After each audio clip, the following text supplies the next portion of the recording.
안녕하세요. 하루를 여는 감자 묵상입니다. 오늘의 말씀은 창세기 13장 9절이에요. 내 앞에 온 땅이 있지 아니하냐? 나를 떠나가라. 내가 좌하면 나는 우하고 내가 우하면 나는 좌하리라. 오늘의 한마디는 착하게 살지 마세요. 제가 성도님들과 대화하면 가끔씩 하는 말이 있습니다. 착하게 살려고 하지 마세요. 제가 이 말을 하는 이유는 착하게 사는 게 그리스도인의 목적은 아니라는 뜻이에요. 그런데 우리는 도덕적으로 착하게 사는 것이 목적이 될 때가 있습니다. 어떤 분들은 착한 아이 컴플렉스처럼 보여요. 아닙니다.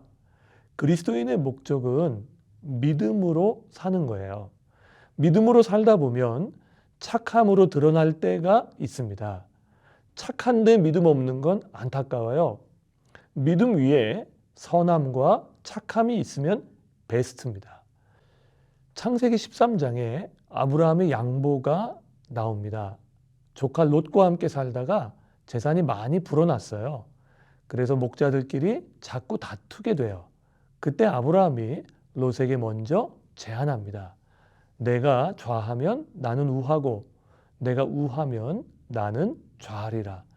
이 착한 양보 때문에 아브라함이 속도 없이 착한 줄 알아요.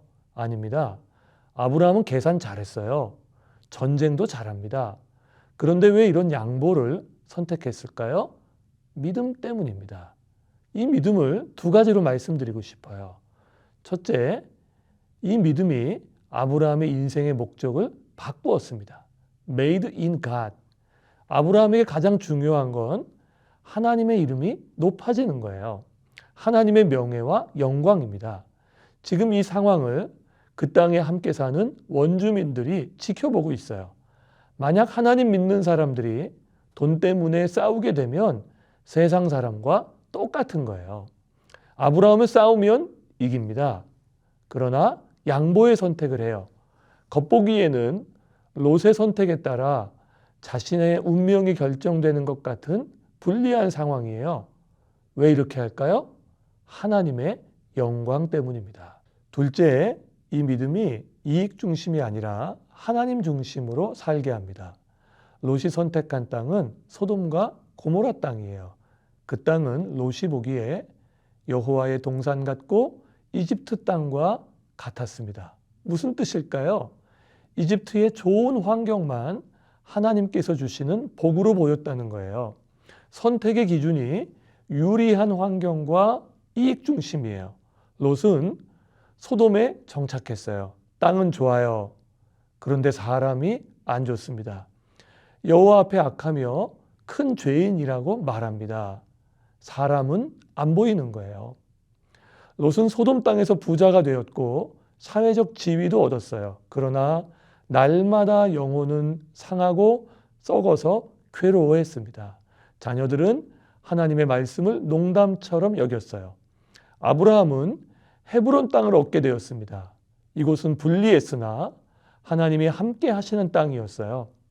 헤브론에서 아브라함은 부족함이 없이 살았고 신앙을 계승하는 영적인 고향이 되었습니다. 하나님 중심으로 산다는 것은 무엇일까요? 하나님께서 주시는 건 언제나 최선이라는 믿음입니다. 로버트 프로스트의 가지 않은 길이라는 시가 있어요. 이 시를 보면 사람은 언제나 내가 걸어온 길보다 가지 않은 길에 대한 후회와 미련이 진하게 남는다고 합니다. 그러나 그리스도인은 가지 않은 길에 대한 후회보다는 가게 된 길, 걷고 있는 길에 대한 믿음이 있는 사람들이에요. 착하게 사는 것보다 더 중요한 믿음으로 사는 법을 배우고 지향하는 그리스도인 되시길 축복합니다.